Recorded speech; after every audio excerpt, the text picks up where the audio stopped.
pagi Bapak Ibu Saudara yang ada di rumah. Bapak Ibu, kita bersyukur sekali sampai di minggu ini Tuhan tetap menyertai dan memberikan kita kesempatan untuk kita boleh beribadah bersama. Mari saat ini saya mengajak Bapak Ibu Saudara untuk kita bersama bangkit berdiri. Kita mempersiapkan diri untuk memulai ibadah kita pada pagi hari ini. Kita bersaat teduh sejenak sebelum kita memulai ibadah kita.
Bapak Ibu Saudara, ibadah kita pada pagi hari ini kita mulai dengan satu keyakinan bersama bahwa pertolongan kita adalah di dalam Tuhan yang menjadikan langit dan bumi. Turunlah kiranya atas kita sekalian anugerah dan damai sejahtera dari Allah Bapa, Allah Putra, dan Allah Roh Kudus. Amin. Ayat panggilan beribadah kita terambil dari Mazmur nomor yang ke-34 ayatnya yang keempat. Demikianlah bunyi firman Tuhan. Muliakanlah Tuhan bersama-sama dengan aku. Marilah kita bersama-sama memasyurkan namanya. Amin.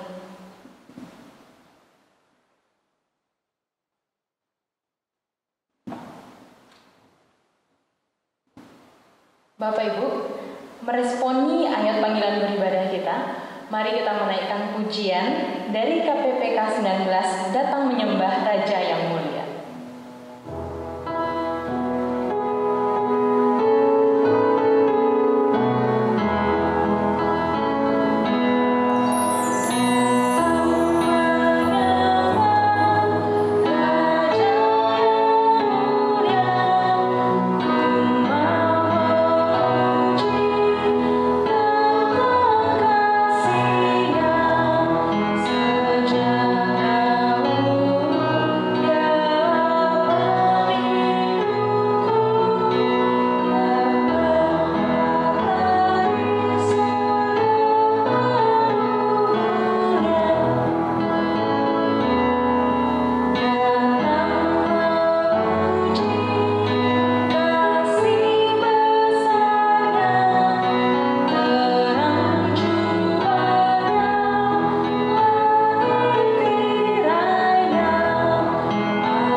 Kami berusaha untuk terus merendahkan diri di hadapan Tuhan. Jika Tuhan mendapati kami saat ini tidak merendahkan dan tidak menundukkan hati kami dan diri kami di hadapan Tuhan, tolong bantu kami dan kuasa Roh Kudus Tuhan dan biar kiranya kuasa Roh Kudus Tuhan yang memampukan kami untuk bisa memandang kekudusan-Mu dan datang ke hadapan-Mu saat ini dengan menghormati kekudusan-Mu. Kami ingin memuji Engkau, kami ingin menyembah Engkau, kami ingin semakin mengenal Engkau melalui firman-Mu. Tolong pimpin ibadah ini Tuhan, tolong pimpin setiap pelayan Tuhan, dan biarlah kiranya nama Tuhan yang dipermuliakan. Berdoa dalam nama Yesus, amin. Jemaat dipersilakan duduk kembali. Bapak Ibu, sekarang kita akan membacakan Mazmur dari pasal 19 ayat 2 sampai ayatnya yang ke-7. Kita akan membacakannya secara bertanggapan. Saya akan membacakan ayat kedua, Bapak Ibu ayat ketiga, dan demikian seterusnya. Mazmur 19 ayat 2 sampai 7. Beginilah firman Tuhan. Langit menceritakan kemuliaan Allah, dan cakrawala memberitakan pekerjaan tangannya. Hari meneruskan berita itu kepada hari, dan malam menyampaikan tentang waktu. Tidak ada berita dan tidak ada kata, suara mereka tidak terdengar. Tetapi firman mereka terpencar di seluruh dunia, dan perkataan mereka sampai ke ujung bumi. Ia memasang firman di hati matahari.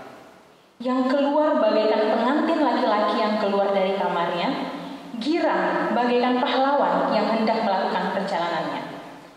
Ujung langit ia terbit, yang berada sampai ke ujung yang lain. Tidak ada yang terhindar dari panas. Bapak Ibu, Tuhan sangat luar biasa melalui setiap ciptaannya dan setiap yang terjadi di bumi ini. Bahkan pandemi corona pun menunjukkan betapa besarnya Tuhan. Saat ini mari kita mengagungkan kebesaran Tuhan. Kita menaikkan pujian dari KPPK nomor 14, Sungguh Besar Kau Allah.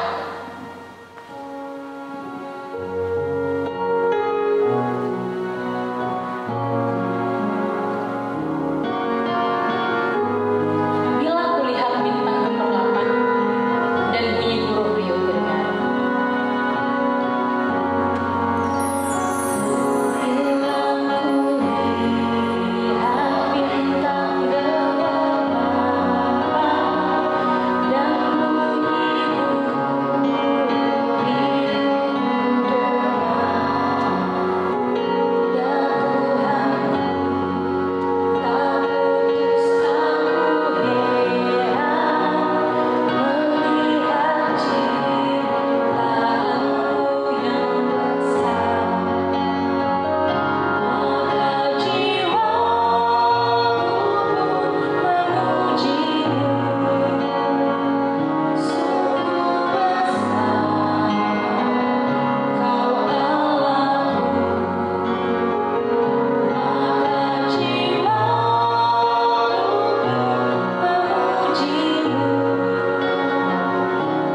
memberikan kita begitu banyak berkat. Namun tidak jarang kita menyalahartikan berkat Tuhan. Dan tidak jarang juga kita sering sekali mendukakan hati Tuhan. Tapi Tuhan kita adalah Tuhan yang Maha Pengasih dan Maha Pengampun. Dan Tuhan akan selalu siap merentangkan tangannya di saat kita mau mengatakan, Bapa, aku datang, aku bertobat dan aku mau kembali. Saat ini mari kita menyiapkan hati kita untuk mengaku dosa di hadapan Tuhan. Dan mari kita menyanyikan pujian Jiwaku Terbuka Untukmu Tuhan.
Baiklah ia kembali kepada Tuhan, maka dia akan mengasihaninya, dan kepada Allah kita, sebab ia memberi pengampunan dengan limpahnya.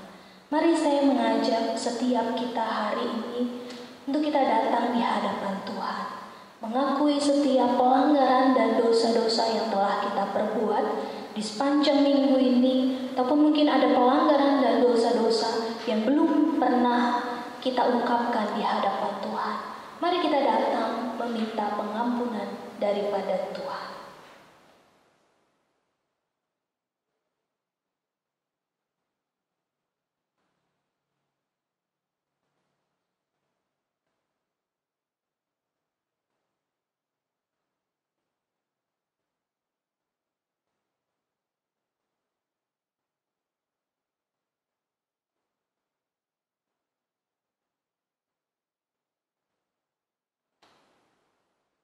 Kepada Allah yang dengan setia membuka tangannya untuk kami boleh datang dan mengakui setiap pelanggaran dan dosa kami.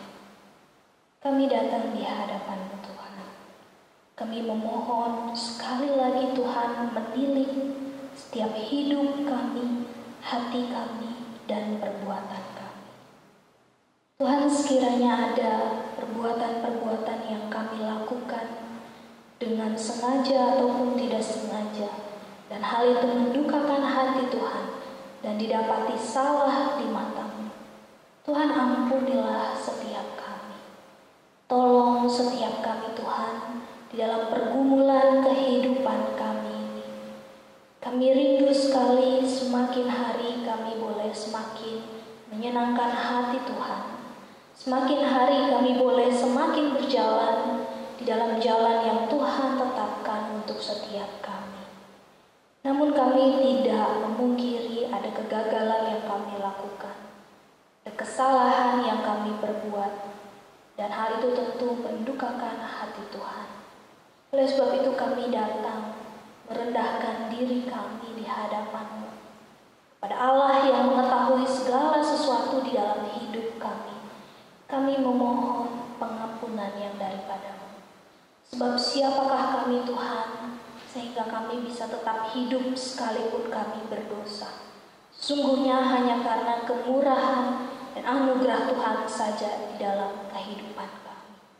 Hari ini kami datang, kiranya Tuhan berbelas kasihan bagi setiap kami, mengampuni setiap kami, dan menolong setiap kami, untuk kami terus hidup, menyenangkan dan memuliakan nama.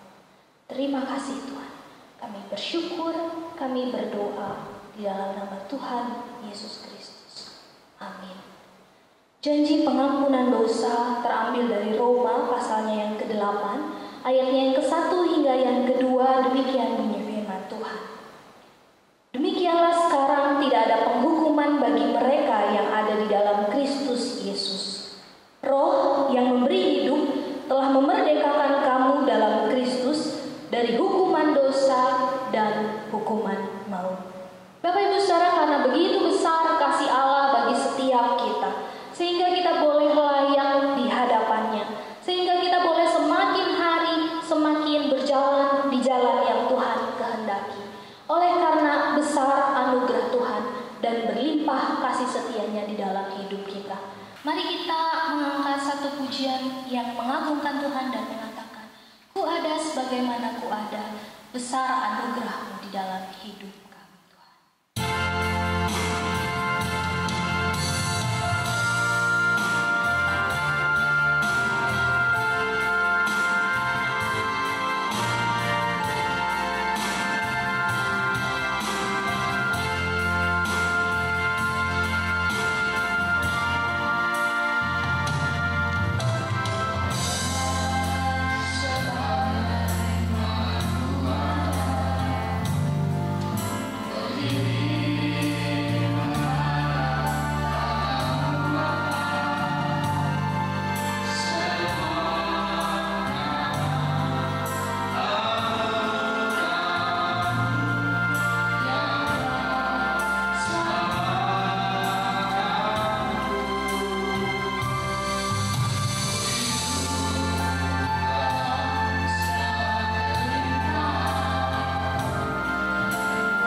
Sebagai petunjuk hidup baru terambil dari Kolose, pasalnya yang ketiga, ayatnya yang ke-17 hingga yang ke-18 berbunyi demikian.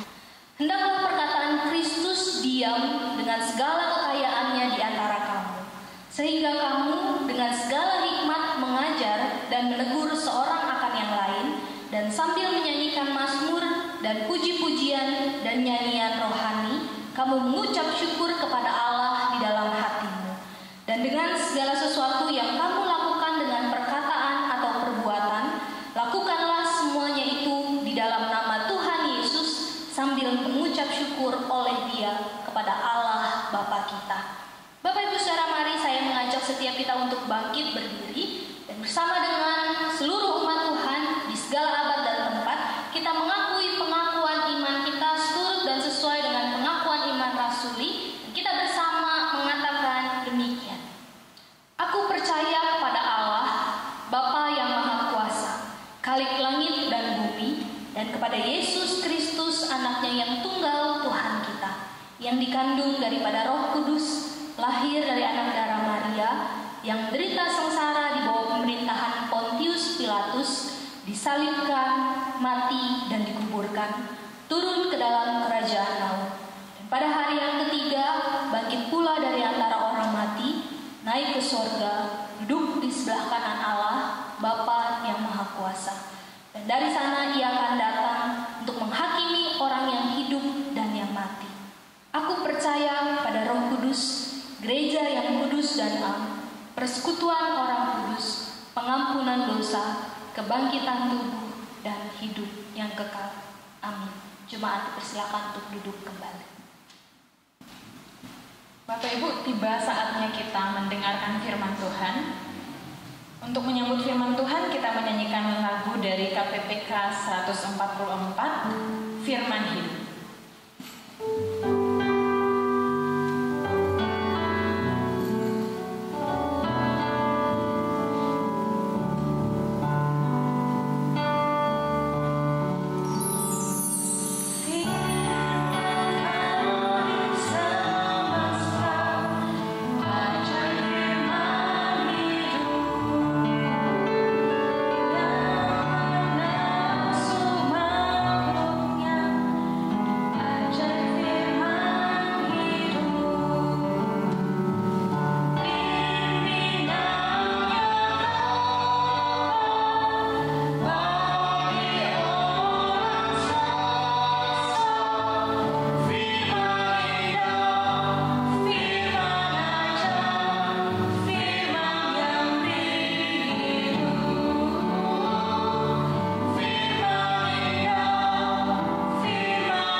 Saudara, mari kita bersatu dalam doa. Tuhan, firman-Mu yang menghidupkan kami, firman-Mu yang ajaib dan indah dan bahkan berkuasa, itulah yang menuntun, menggembalakan dan menguasai kehidupan kami. Kami rindu sekali firman-Mu itu meneguhkan dan menenangkan kami di tengah keadaan yang sulit untuk kami hadapi. Kami percaya bahwa kehadiran firman-Mu adalah kehadiran-Mu sendiri ya Tuhan di dalam hidup kami. Dan kiranya Engkau yang memberkati, Engkau yang menuntun, dan Engkau yang menolong setiap kami, hamba-Mu yang sangat sederhana. Kiranya Tuhan berkenan untuk pakai seturut dengan kehendak-Mu. Terima kasih Tuhan. Kami berdoa di dalam nama Yesus Kristus, Tuhan dan Juru Selamat kami. Haleluya.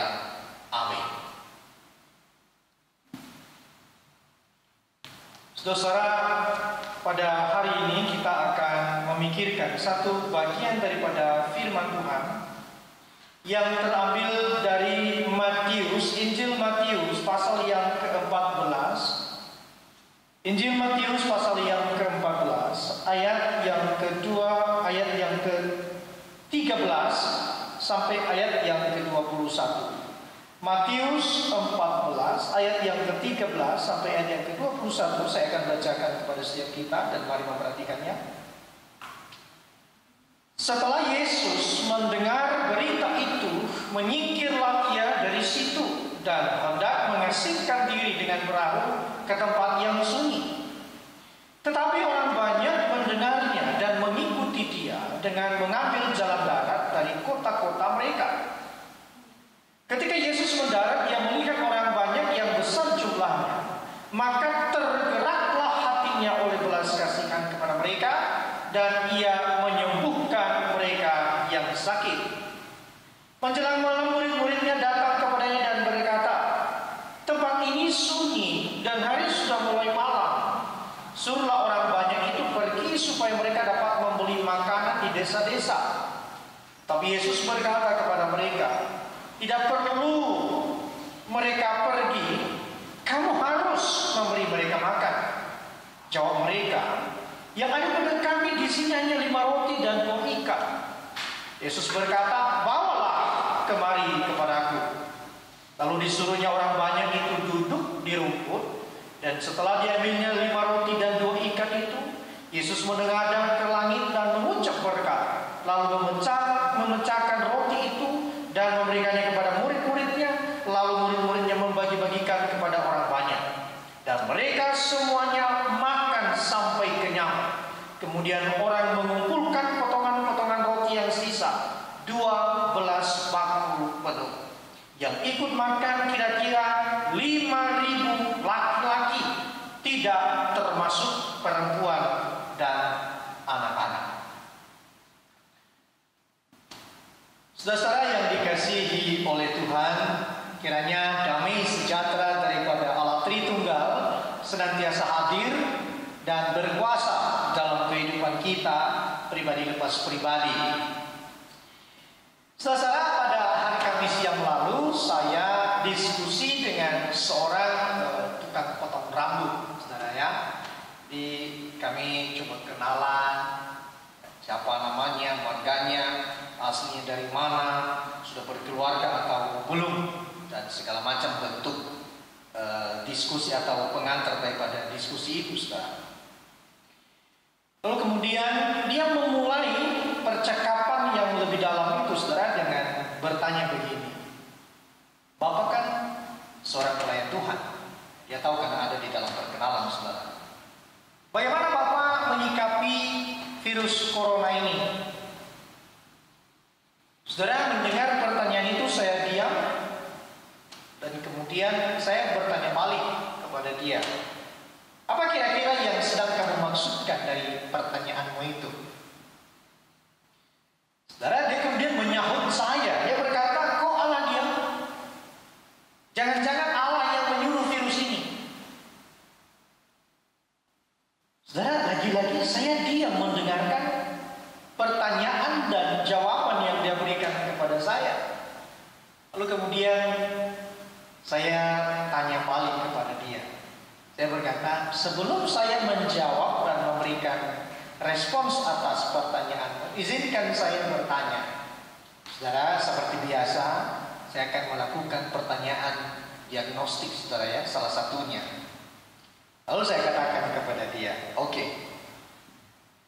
kalau seandainya virus corona itu tiba dalam hidupmu, lalu kemudian kamu diduga kamu akan mati.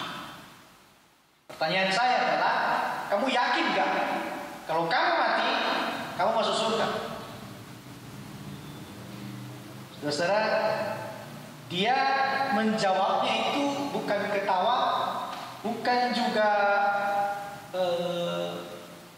sedih, kecut mukanya. Saya tidak tahu apakah maksud daripada ekspresi wajahnya. Tetapi barangkali dia mencoba memberanikan diri. Dia berkata begini, saya coba yakin Pak, saya yakin dan percaya kepada Tuhan Yesus. Saudara, saya naikkan volume suara saya. Saya katakan, apakah cukup? Kamu hanya percaya kepada Kristus, lalu kemudian kamu kalau mati masuk surga? Saudara, lalu kemudian dia berkata, menarik sekali kalimatnya. Dia katakan, ya untuk sementara itu yang saya tahu Pak. Saya percaya kepada Yesus, itu sudah cukup. Saudara, di dalam diskusi itu pada akhirnya saya mengatakan kepada dia bahwa sebetulnya Allah itu berkuasa di dalam segala keadaan yang terjadi di dalam hidup ini. Saya menangkap dari aura diskusi itu, saudara, ekspresi wajah itu ada ketakutan tersendiri di dalam hati dan jiwanya melihat fenomena virus corona ini. Itu sebabnya saya katakan bahwa segala sesuatu itu ada di dalam kuasa dan kontrol daripada Tuhan. Tidak ada satu pun yang terjadi di dalam hidup ini akan lepas dari pengaruh dan otoritas daripada Tuhan. Bahkan Alkitab itu menegaskan, saudara, bahwa sehelai rambut pun di rambut kita ini, saudara, kalau itu jatuh tetap di dalam kontrol dan penguasaan daripada Allah. Saudara, tentu bukan seperti itu saya jelaskan kepada dia hari Kamis yang lalu, saudara. Tetapi ingin saya katakan, kalaupun ketika kamu sudah menjaga kesehatan dengan baik, kamu mengikuti seluruh anjuran daripada pemerintah dan segala macam bentuknya, kamu pun tetap kena virus corona, maka sebetulnya Allah berperkara dengan kamu. Dan percayalah, Tuhan punya rancangan yang baik atasmu. Saudara yang dikasihi oleh Tuhan, percakapan di tempat potong rambut itu sebetulnya menunjukkan kepada kita bahwa keadaan pada saat ini menunjukkan tidak ada tempat di dalam dunia ini di mana tidak ada kekhawatiran. Bahkan di tempat potong rambut sekalipun, yang kita bayangkan mungkin tidak pernah terpikir oleh kita, apakah ada kekhawatiran di sana? Ternyata di dalam percakapan yang seperti ini hadir. Nah, saudara, apalagi pada hari Rabu yang lalu itu, ketika ada berita daripada salah satu stasiun televisi, saudara, yang kita tahu bersama, dia memberitakan bahwa ada 2 korban COVID-19 di daerah Nias. Saudara, saya membaca berita itu sudah kaget sekali. Oleh karena apa? Begitu berbahaya keadaan yang ada di Pulau Nias kalau demikian yang terjadi, saudara. Maka diam-diam saya bertanya dengan beberapa orang yang memang punya otoritas untuk memberikan informasi terkait dengan hal itu. Dan pada akhirnya stasiun televisi itu barangkali terlalu pagi, saudara, terlalu subuh dia memberitakan tanpa ada konfirmasi yang benar dan tepat. Nah, ini berbahaya memang. Oleh karena itu menyangkut nyawa satu pulau, saudara. Orang bisa panik, ya. Dan saya pikir barangkali ada di antara kita yang juga sulit untuk mengalami tidur siang ataupun tidur malam sebelum segala sesuatu terkonfirmasi dengan baik.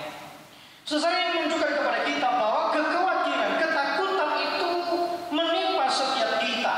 Bahkan ada sesuatu yang tidak adil pada akhirnya ketika kita menyangkali bahwa kita itu mengalami ketakutan, kita itu mengalami krisis, kita itu mengalami kekhawatiran. Sesuatu yang tidak adil bagi diri kita sendiri.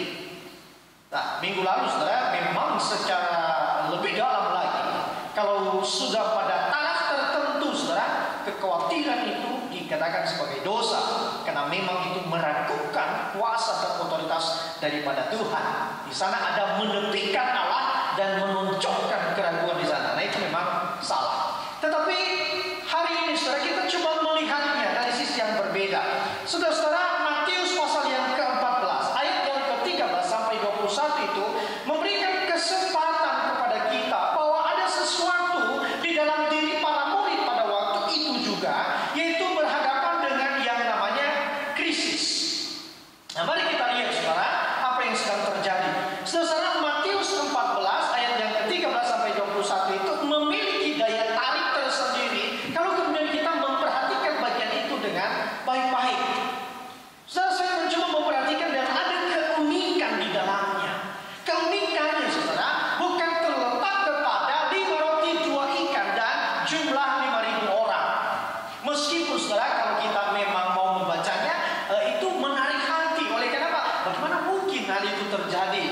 Ustaz, itu kok bisa terjadi dari 5 roti 2 ikan, lalu kemudian orang bisa kenyang, dicatat oleh Alkitab 5.000 laki-laki, perempuan tidak dihitung, anak-anak tidak dihitung, itu semua kenyang. Kalau dihitung semua, saudara, mungkin jumlahnya akan begitu lebih besar lagi, saudara. Tetapi bagian ini, saudara, ketika kemudian saya memperhatikan, itu bukan bagian yang tertarik menurut saya, tetapi lebih kepada konteks yang membentuk bagian itu, sampai kemudian isu itu dimunculkan oleh para penulis daripada Injil. Saudara, kalau kita membaca Markus, Injil Markus dan juga Injil Lukas, maka mereka sepakat, setuju dengan Matius ini, menempatkan kisah tentang 5 roti 2 ikan dinikmati oleh 5.000 orang laki-laki dan belum terhitung perempuan, ditempatkan setelah kisah tentang apa, saudara? Kisah tentang pemenggalan kepala daripada Yohanes. Nah, saudara yang dikasih oleh Tuhan, pertanyaan kita kemudian adalah, kalau kemudian para penulis Injil ini menempatkan bagian itu di tempat setelah pemenggalan kepala daripada Yohanes itu, apa urgennya bagi kita? Apa pentingnya kita memperhatikan bagian itu, saudara? Saudara, saya mencoba memperhatikan apa maksudnya. Saudara, ternyata memang Matius dalam bagian ini, dari ayat yang pertama sampai ayat yang ke-12, ada nuansa, saudara, ada kecenderungan ingin membandingkan antara dua raja, yaitu Raja Herodes dan Kristus Yesus yang adalah raja. Apa yang dimaksudkan, saudara? Dia ingin menampilkan, Matius menampilkan sisi daripada Herodes ini adalah pribadi atau sosok yang haus dengan hawa nafsu yang harus dipuaskan dan segala macam kejahatan yang ada di dalam dirinya. Bagaimana kita tahu, saudara? Kalau kemudian kita mencoba memperhatikan bagian ini, saudara, dua perikop ini kita bandingkan, maka sangat negatif sekali tentang Herodes ini. Dia dikatakan dia sedang berpesta. Dia mengundang tamu-tamunya yang tentu adalah orang-orang kaya, saudara. Lalu kemudian dia adakan pesta di sana. Ada tari-tarian, saudara. Tarian Romawi itu dekat sekali dengan aura seksual, saudara. Ya. Itu akan pada akhirnya nanti menuju ke area yang seperti itu. Nah, di dalamnya, saudara, dia digambarkan seperti seorang raja yang melakukan pesta, lalu kemudian menikmati tarian daripada seorang anak gadis mulia yang barangkali baru saja belajar untuk menari, yang tidak lain adalah seorang anak dari perempuan yang dicintai oleh Herodes, saudara. Dan dikatakan di sana Herodes itu ketika anak perempuan ini menari begitu hebat, hatinya tertarik, saudara. Sampai kemudian dia memutuskan apapun yang menjadi permintaan, apapun yang menjadi keinginan, apapun yang menjadi harapan daripada anak gadis belia ini pasti dikabulkan oleh Herodes. Saudara, pada kisah itu kita menemukan bahwa anak gadis belia ini telah dihasut oleh ibunya, yaitu Herodias, yang adalah wanita yang dicintai dengan begitu kuat oleh Herodes. Yang manakala, saudara, mereka itu, saudara, Herodias itu adalah istri daripada saudara Herodes. Nah, saudara, Herodes ini mendorong anaknya untuk meminta kepada Herodes, nanti kamu minta kepala si Yohanes itu. Kenapa kepala Yohanes mesti diminta, saudara? Jadi memang Yohanes, seorang utusan Tuhan yang hebat sekali, menegur Herodes. Dia katakan, kamu salah ketika engkau mengambil Herodias, istri saudaramu itu. Saudara, bayangkan keadaan pada waktu itu. Ada cinta, ada hasrat, ada nafsu, lalu kemudian ditegur dengan begitu kuat oleh Yohanes. Maka pantas saja kemudian setelah peristiwa teguran itu, Yohanes dipanggil, ditangkap, dimasukkan dalam penjara. Dan kini, saudara, dia terancam. Dan bukan hanya terancam, pada akhirnya tergenapilah keinginan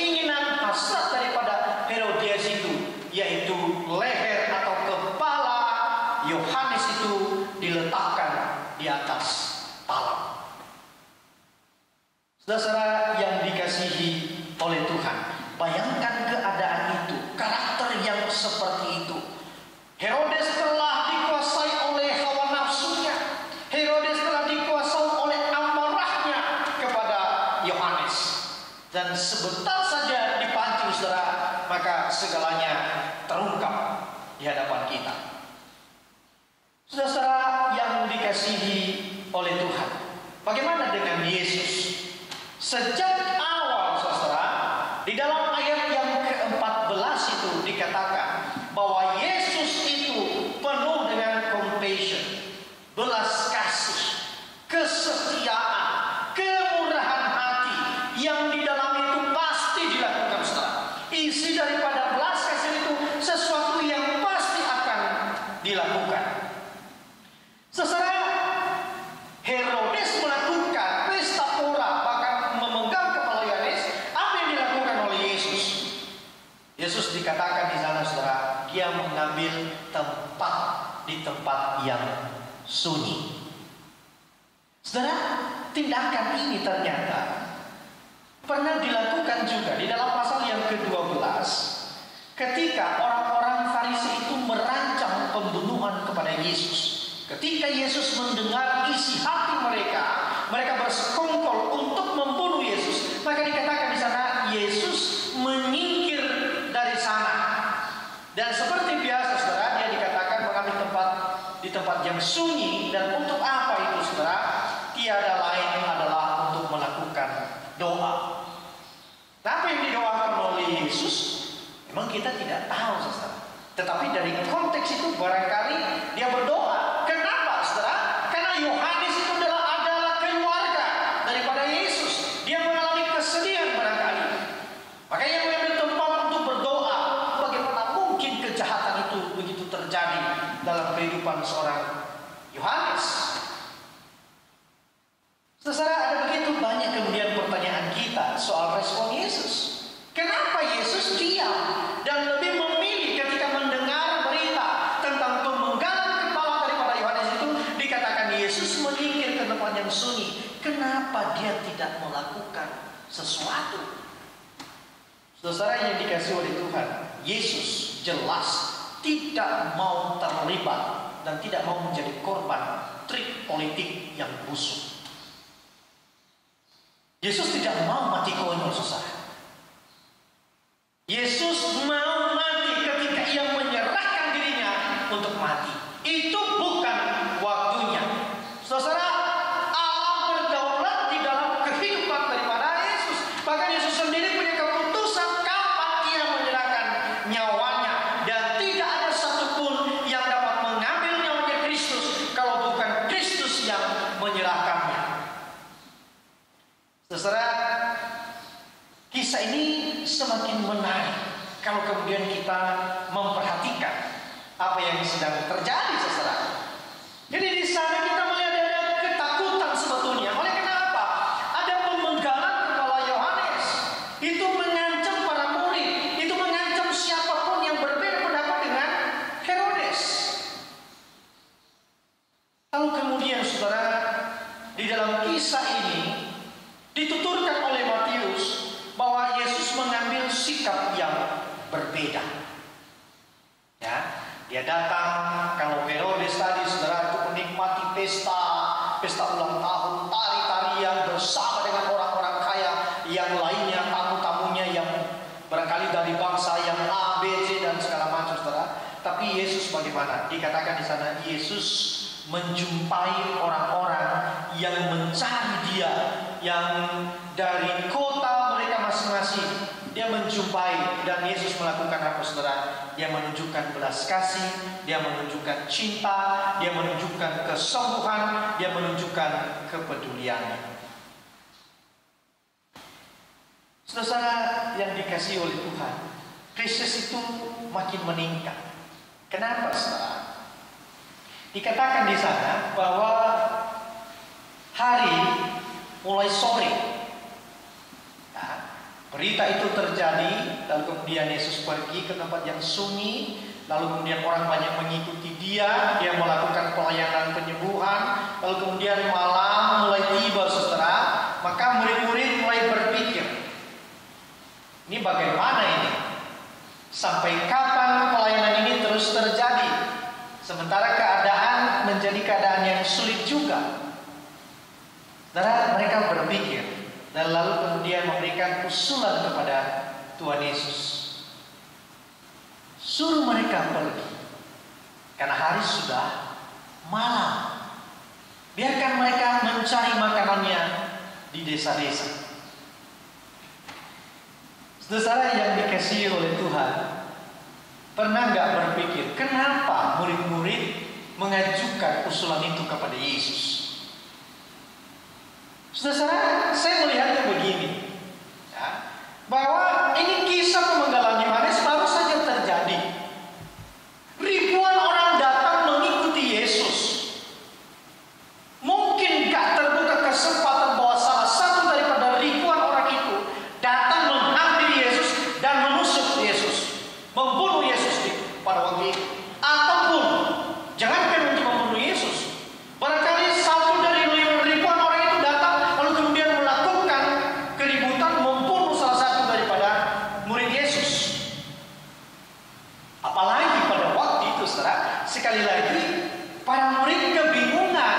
Kalau ini terus berlanjut, bagaimana kita bisa merawat dan menyelamatkan ribuan banyak orang, sementara bahan persediaan makanan kita itu hanya 5 roti dan 2 ikan.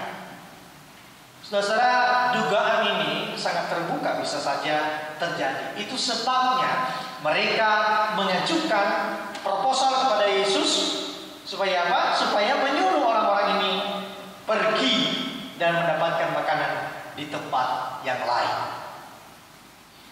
Saudara, apa yang kita pelajari daripada murid-murid ini? Saya melihatnya bahwa mereka mau melarikan diri daripada krisis. Mereka membangun alasan bahwa 5 roti 2 ikan itu tidak akan cukup untuk memberikan makanan 5.000 orang lebih. Sesuatu yang tidak mungkin terjadi. Adalah baik untuk kemudian melepaskan mereka, bahkan menyuruh mereka untuk mendapatkan makanan di tempat yang lain. Saudara yang dikasihi oleh Tuhan, di dalam bagian ini kita melihat bahwa seringkali krisis itu menguji dan menampilkan diri kita siapa sesungguhnya. Kita melihat bahwa para murid itu melarikan diri daripada krisis itu dengan cara apa? Mereka memikirkan diri sendiri. Saudara, memikirkan diri sendiri itu adalah ciri khas kehidupan pada saat ini. Paulus di dalam 2 Timotius pasal yang ketiga itu mengingatkan Timotius dalam pelayanannya bahwa engkau harus hidup di dalam cinta, engkau harus hidup di dalam kasih. Oleh karena apa? Ada waktunya nanti orang-orang itu akan hidup hanya mencintai dirinya sendiri. Orang hanya hidup untuk mencintai uang, menjadi hamba uang. Orang pada akhirnya tidak tahu lagi bagaimana mengasihi dan sebanyak hal lainnya yang merupakan ekspresi daripada kepentingan diri sendiri. Ketika krisis muncul, saudara, maka sekali lagi itu memunculkan siapa diri kita yang sesungguhnya. Saudara yang dikasihi oleh Tuhan, tetapi bersyukur sekali saudara sendiri yang menjadi saksi bagaimana jemaat Tuhan menjadi saksi kebaikan, ya, di dalam menghadapi COVID-19 ini, yang menurut berita agak kesulitan kita untuk menduga kapan COVID ini akan berakhir. Kalau dia berakhir 2021, bagaimana? Tetapi sekali lagi saudara, saya bersyukur kepada Tuhan melihat karya Allah di dalam kehidupan jemaat Tuhan. Kita telah mengambil bagian dengan mendukung beberapa hal, saudara, di dalam masa ini. Bukankah kalau kita mau jujur, saudara, bukankah uang yang Bapak Ibu persembahkan ini bisa memperpanjang kehidupan kita ke depan? Bukankah jumlah uang yang Bapak Ibu berikan itu bisa menjadi bekal yang baik bagi kita ke depan? Tapi bersyukur sekali Bapak Ibu terlibat dan melakukannya. Itu adalah dan nama Tuhan dimuliakan. Saudara, para murid tidak bisa menduga respons daripada Yesus ketika kemudian mereka mengajukan hal itu. Suruh mereka pergi supaya mereka bisa mendapatkan makanan dan membeli makanan di desa-desa. Saudara, mereka tidak menduga bahwa Yesus justru mengarahkan mereka untuk menghadapi krisis itu, bahwa engkau harus memberi mereka makan. Saudara, mereka bingung. Oleh karena apa? Sekali lagi, bagaimana mungkin ini 5 roti, 2 ikan, jumlah orang begitu banyaknya. Saudara yang dikasihi oleh Tuhan, ada satu pergumulan saya kemudian ketika membaca respon mereka. Saya bolak-balik kemudian daripada Injil Matius ini. Bukankah para murid ini telah menjadi saksi daripada tindakan-tindakan yang telah dilakukan oleh Yesus? Bukankah para murid ini menyaksikan bagaimana Tuhan Yesus itu menyembuhkan seorang yang kusta? Bukankah para murid ini telah menyaksikan bagaimana Yesus menyembuhkan seorang hamba, seorang perwira dari jarak jauh? Bukankah para murid ini menjadi saksi bagaimana mertua daripada Petrus itu menjadi sembuh dari sakit demamnya? Barangkali termasuk Petrus yang mengajukan hal ini kepada Tuhan Yesus. Bukankah para murid ini juga menyaksikan bagaimana Tuhan Yesus meredakan angin ribut? Bukankah para murid juga menyaksikan bagaimana Yesus membuka mulut seorang yang bisu karena dirasuk oleh setan? Saudara, di mana pengalaman itu di dalam kehidupan para murid? Saudara, saya melihatnya begini, bahwa Matius menampilkan krisis ini supaya apa?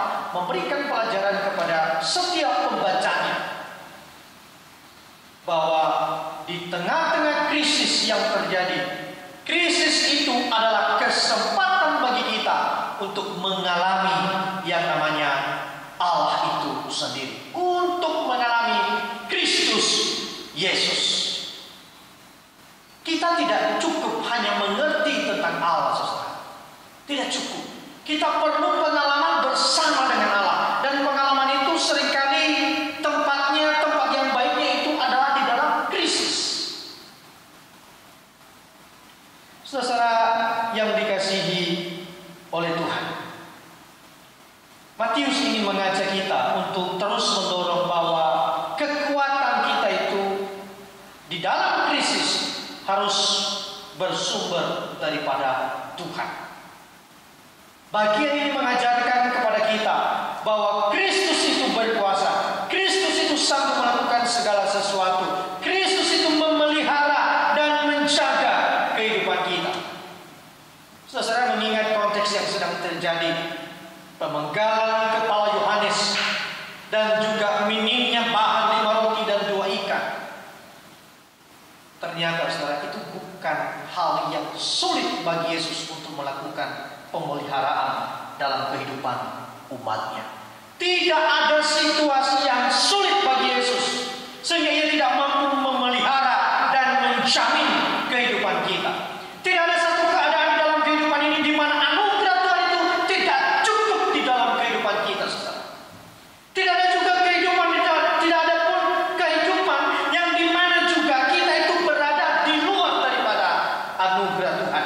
Segala sesuatu yang terjadi dalam kehidupan kita, krisis ataupun sakit penyakit atau hal yang lainnya, saudara, anugerah Tuhan cukup untuk membela dan mempertahankan kehidupan kita.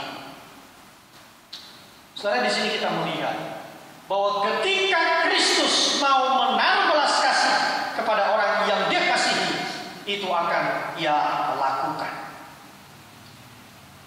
Saudara, pertanyaan kita kemudian, kenapa soal makan? Boleh nggak para murid itu berhenti mengajukan kepada Yesus? Tuhan Yesus suruh mereka pergi kembali ke rumah masing-masing karena hari sudah malam. Boleh nggak seperti itu? Tidak harus memunculkan kemudian supaya mereka bisa membeli makanan. Saudara,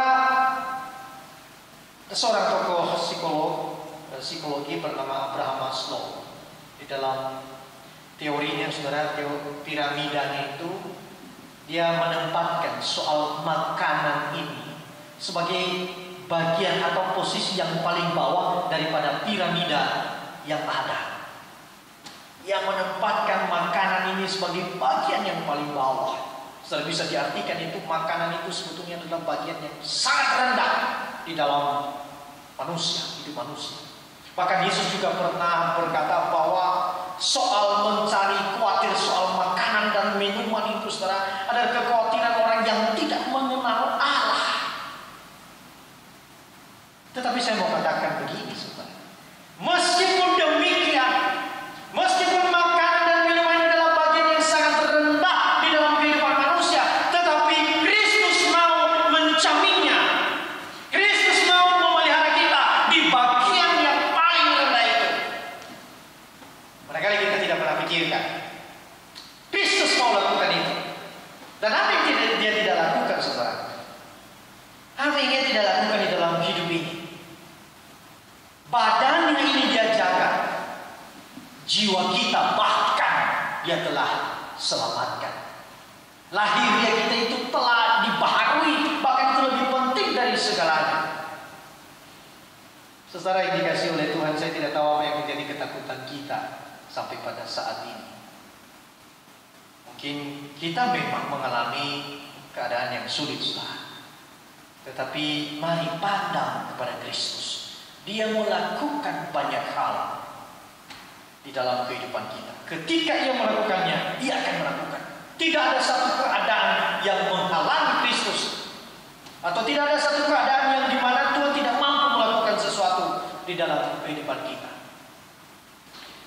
Saudara, ketika terjadi kelaparan di salah satu kota, maka Tuhan itu menyuruh Elia pergi ke Sarfat.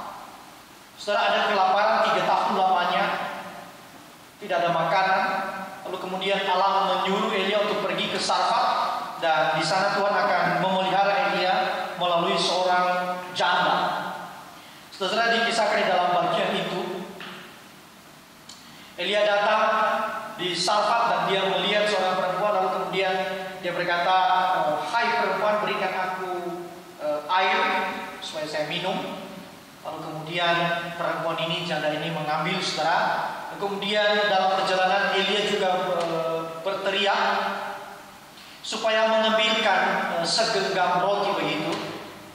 Lalu kemudian perempuan ini berkata, "Tidak ada roti bagi kami.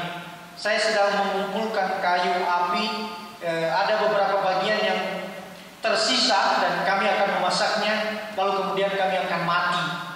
Saudara, bayangkan keadaan pada waktu itu. Tidak ada harapan. Masa kelaparan yang begitu hebat, masa kekeringan yang begitu hebat. Sampai kemudian orang itu berpikir, saya sama anak saya kemudian makan sesuatu lalu kemudian mati. Saudara, apa yang dilakukan oleh Elia? Dia katakan bahwa berikan dulu kepadaku, maka Tuhan akan memelihara hidupmu. Tepung itu tidak akan habis di dalam tempatnya. Dan saudara, apa yang terjadi? Perempuan itu mengikuti apa yang diinstruksikan oleh Elia, dan benar saja. Catatan Alkitab dengan kuat mengatakan saudara, sampai pada masa kering itu berakhir, tepung itu tidak habis di dalam tempatnya, dan kehidupan janda itu terpelihara dengan baik. Saudara, Allah di dalam Kristus Yesus memelihara dan menjamin kehidupan kita. Kematian dan kebangkitan Kristus Yesus adalah jaminan di tengah-tengah krisis kita bahwa Allah terus bersama dengan kita. Allah terus memelihara dan menyediakan kebutuhan kita. Mari kita berdoa.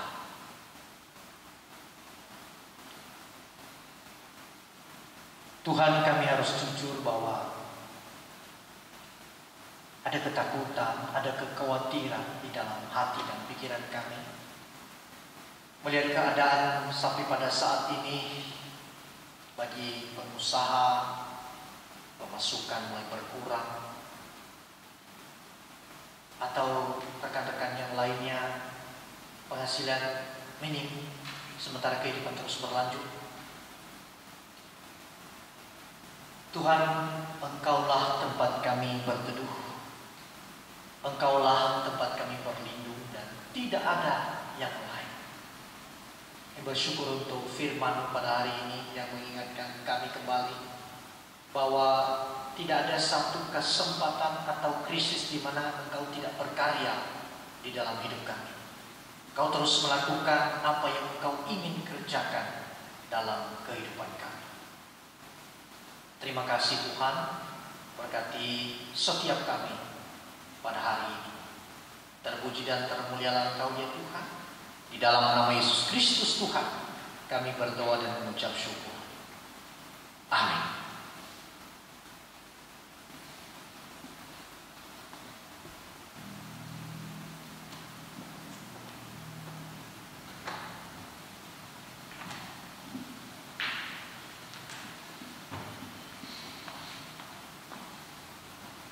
Sungguh firman yang sangat memberkati ya Bapak Ibu ya, dan kiranya memberikan kita kekuatan dan pengharapan bahwa Tuhan akan selalu memelihara kita apapun yang terjadi dalam kehidupan ini. Bapak Ibu, sekarang kita akan mengumpulkan persembahan. Saya mengundang Bapak Ibu yang di rumah untuk berdiri, dan kita akan menaikkan pujian tiap langkah.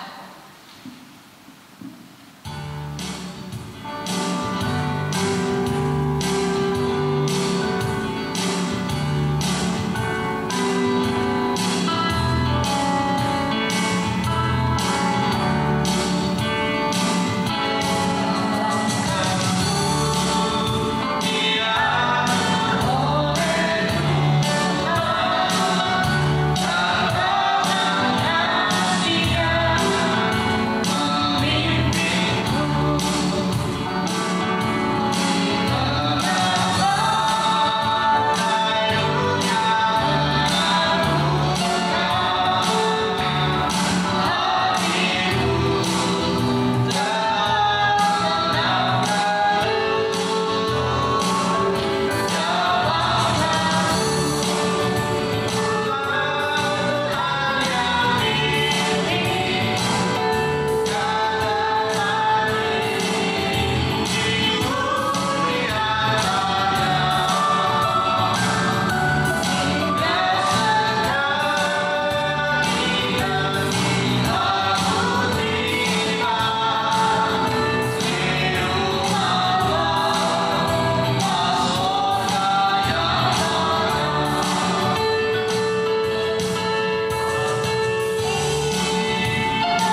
Tuhan, kami sangat bersyukur dan kami sangat tersanjung karena Tuhan begitu mengasihi kami.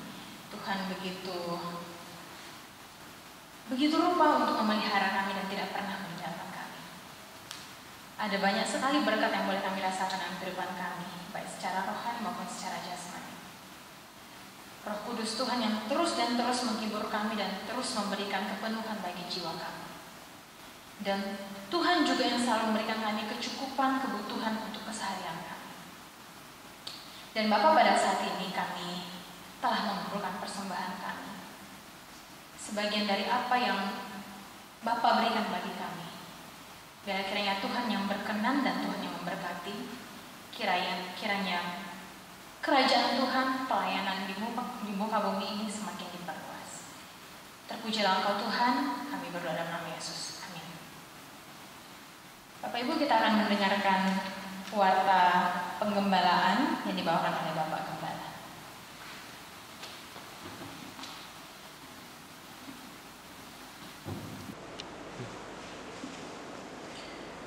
Saudara, kita terus memohon kiranya anugerah Tuhan cukup untuk setiap kita, untuk setiap jemaat Tuhan khususnya.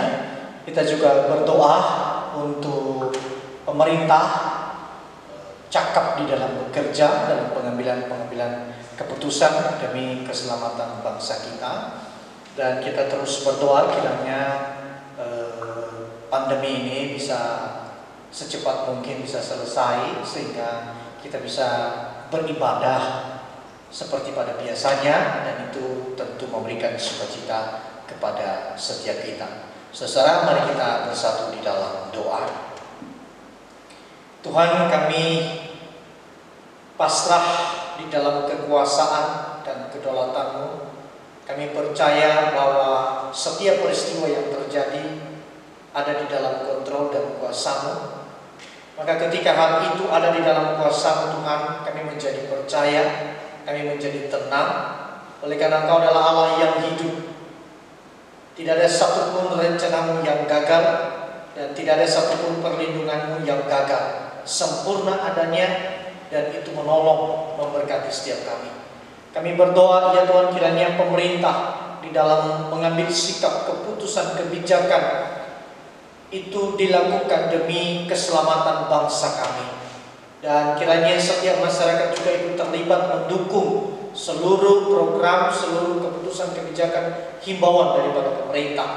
Kami terus berdoa juga ya Tuhan untuk jemaat Tuhan, kiranya tetap menetapkan hati untuk percaya, memohon dan bersandar saja kepada kekuatan Tuhan. Sebab memang hanya Engkaulah tempat kami berlindung, tidak ada yang lain, ya Tuhan Yesus. Dan pada saat ini kami berdoa juga ya Tuhan untuk gereja Tuhan bisa hadir, bisa menjadi berkat di tengah-tengah pandemi ini. Biarlah gereja mengambil peran yang baik dan menunjukkan kasih kepada orang-orang yang membutuhkan.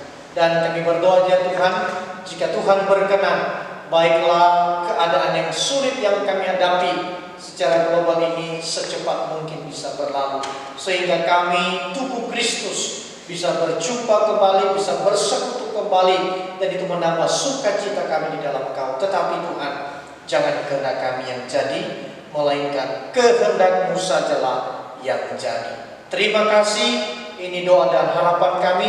Dengar ya Tuhan. Di dalam nama Yesus Kristus kami berdoa. Amin. Saudara, kita akan mengakhiri ibadah kita pada hari ini, dan biarlah segala pujian, hormat, kemuliaan hanyalah kepada Tuhan. Doksologi. Puji Allah.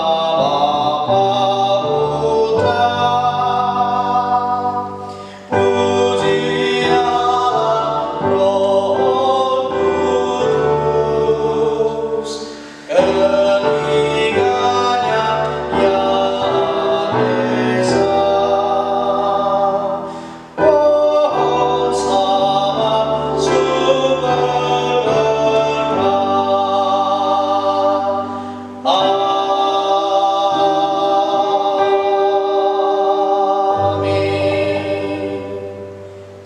Dan terimalah berkat daripada Tuhan. Tuhan kiranya memberkati setiap kita. Tuhan kiranya melindungi setiap apa yang kita kerjakan. Tuhan kiranya menambahkan sukacita di dalam Yesus Kristus dalam kehidupan kita. Dan kiranya juga Allah Roh Kudus senantiasa memberikan kekuatan, penginsafan kepada setiap kita, mulai pada hari ini sampai kita berjumpa dengan Kristus kedua kalinya. Haleluya. Amin.